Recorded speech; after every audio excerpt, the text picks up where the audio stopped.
RRB group D പരീക്ഷ എഴുതാൻ പോകുന്നവരോടാണ് ഞാൻ ഇന്ന് സംസാരിക്കുന്നത്.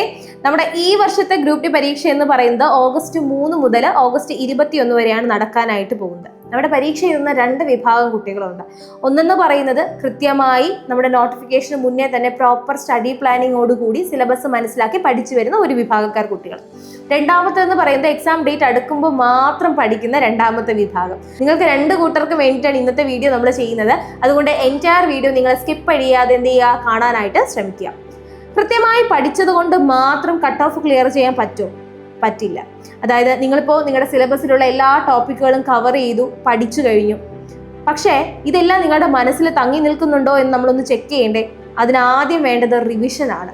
നിങ്ങൾ പഠിച്ച കാര്യങ്ങളെല്ലാം റിവൈസ് ചെയ്യാനായിട്ട് ഇനിയുള്ള സമയം നിങ്ങൾ മാറ്റിവെക്കുക. വളരെ കുറച്ച് സമയം മാത്രമേ ഉള്ളൂ. ഇനി കൂടിപ്പോയാൽ ഒരു 10-15 ദിവസം മാത്രമാണ് നമ്മുടെ ഗ്രൂപ്പ് ഡി പരീക്ഷയ്ക്ക് വേണ്ടിയിട്ടുള്ളത്, അല്ലേ?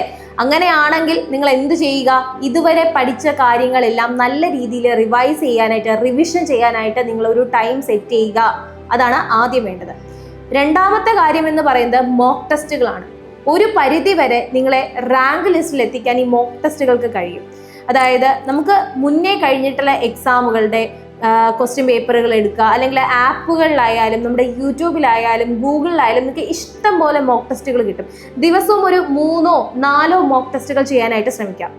ഈ മോക്ക് ടെസ്റ്റുകൾ ചെയ്യുന്നത് കൊണ്ടുള്ള ഗുണം എന്താണെന്ന് അറിയാമോ? ഒന്നാമത്തെ കാര്യം എന്ന് പറയുന്നത് നിങ്ങൾക്ക് ടൈം മാനേജ് ചെയ്യാനായിട്ട് പറ്റും. നിങ്ങൾക്കറിയാം, നമ്മുടെ പരീക്ഷാ ഹാളിൽ ഓൺലൈനായിട്ടാണ് എക്സാം നടക്കുന്നത്. അവിടെ നമ്മൾ ഏറ്റവും കൂടുതൽ കുഴപ്പിക്കുന്ന ഒരു വിഭാഗം എന്ന് പറയുന്നത് റീസണിങ്ങും മാത്സുമാണ്. കൃത്യമായി അത്യാവശ്യം നല്ല രീതിയിൽ ടൈം മാനേജ് ചെയ്യാൻ പറ്റുന്ന ഒരു കുട്ടിക്കാണെങ്കിൽ ഗ്രൂപ്പ് ഡി പരീക്ഷയിലെ മാത്സ് ഒക്കെ വളരെ പെട്ടെന്ന് തന്നെ ചെയ്യാനായിട്ട് പറ്റും. കമ്പാരിറ്റീവ്ലി മറ്റ് പരീക്ഷകൾ അപേക്ഷിച്ച്, മറ്റ് SSC RRBയിലെ മറ്റ് പരീക്ഷകൾ അപേക്ഷിച്ച് അത്യാവശ്യം ഈസി ആയിട്ട് ക്രാക്ക് ചെയ്യാൻ പറ്റിയ ഒരു എക്സാമാണ് ഗ്രൂപ്പ് ഡി പരീക്ഷ എന്ന് പറയുന്നത്. അതുകൊണ്ട് തന്നെ ഇതിലെ മാത്സും റീസണിങ്ങും നിങ്ങൾക്ക് എന്താ പറയുന്നത്, ടൈം മാനേജ്മെന്റ് സ്കില്ലുള്ള ഒരു കുട്ടിയാണെങ്കിൽ ഏകദേശം ക്വസ്റ്റ്യൻസ് നിങ്ങൾക്ക് കവർ ചെയ്യാനായിട്ട് കഴിയും. അതുകൊണ്ട് ദിവസവും നിങ്ങൾ മോക്ക് ടെസ്റ്റുകൾ ചെയ്യുക. ടൈം മാനേജ്മെന്റ് സ്കില്ല് മാത്രമല്ല കേട്ടോ ഇവിടെ ഇമ്പ്രൂവ് ആവുന്നത്. നിങ്ങൾ ഡെയിലി നിങ്ങളുടെ മോക്ക് ടെസ്റ്റ് ചെയ്യുന്നതിലൂടെ നിങ്ങളുടെ കോൺഫിഡൻസ് ലെവൽ ബൂസ്റ്റ് ചെയ്യാനായിട്ട് കഴിയും. ആദ്യമായിട്ട് ഈ ഒരു എക്സാമിനെ സമീപിക്കുന്ന ഒരു കുട്ടിയാണെങ്കിൽ നിങ്ങൾ ഒത്തിരി മോക്ക് ടെസ്റ്റ് ചെയ്യുമ്പോൾ നിങ്ങൾ ആദ്യമായിട്ടാണ് ഈ പരീക്ഷ എഴുതാൻ പോകുന്നത് എന്നൊരു ഫീൽ നിങ്ങൾക്ക് ഉണ്ടാകണമെന്നില്ല.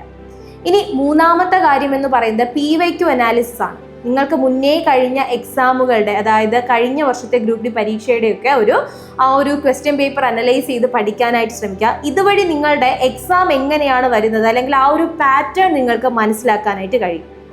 രണ്ടാമത്തെ കാര്യം എന്ന് പറയുന്നത് മോക്ക് ടെസ്റ്റുകളാണ്. മൂന്നാമത്തേത് എന്ന് പറയുന്നത് PYQ അനാലിസിസ് ആണ്. ഇനി ഇതിലുപരി മറ്റൊരു കാര്യമുണ്ട്.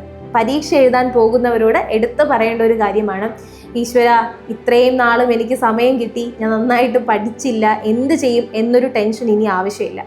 എന്തായാലും നമ്മൾ ചെയ്യാനുള്ള കാര്യങ്ങളൊക്കെ നമ്മൾ ചെയ്തിട്ടുണ്ട് എന്ന വിശ്വാസത്തോടു കൂടി നല്ല കോൺഫിഡൻസ് ആയിട്ട് എക്സാമിനെ സമീപിക്കാം. അപ്പോൾ നമ്മൾ പറഞ്ഞ കാര്യങ്ങൾ ഇതൊക്കെയാണ്. കൃത്യമായി പഠിച്ച കാര്യങ്ങളെ റിവൈസ് ചെയ്യുക. രണ്ടാമത്തേന്ന് പറയുന്നത് മോക്ക് ടെസ്റ്റുകൾ ചെയ്യുക. മൂന്നാമത്തേതെന്ന് പറയുന്നത് PYQs അനലൈസ് ചെയ്ത് പഠിക്കാനായിട്ട് ശ്രമിക്കാം. ഇനി ഇതിലുപരി ഏറ്റവും വേണ്ട ഒരു കാര്യം എന്തെന്നറിയാമോ? നിങ്ങളൊരു പരീക്ഷയെ സമീപിക്കാനായിട്ട് പോവുകയാണ്. നിങ്ങളുടെ ജീവിതത്തിലെ ഏറ്റവും വലിയൊരു ടേണിംഗ് പോയിന്റ് ആയിട്ട് അതിനെ കരുതുക.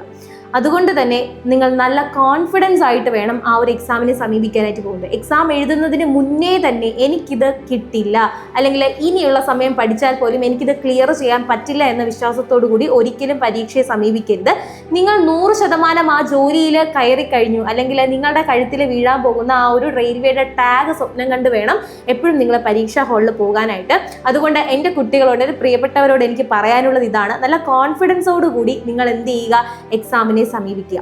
ഈ കാര്യങ്ങളൊക്കെ ഒന്ന് ഫോളോ ചെയ്ത് നോക്കൂ. തീർച്ചയായിട്ടും നിങ്ങൾക്ക് കട്ട് ഓഫ് ക്ലിയർ ചെയ്യാനായിട്ട് പറ്റും.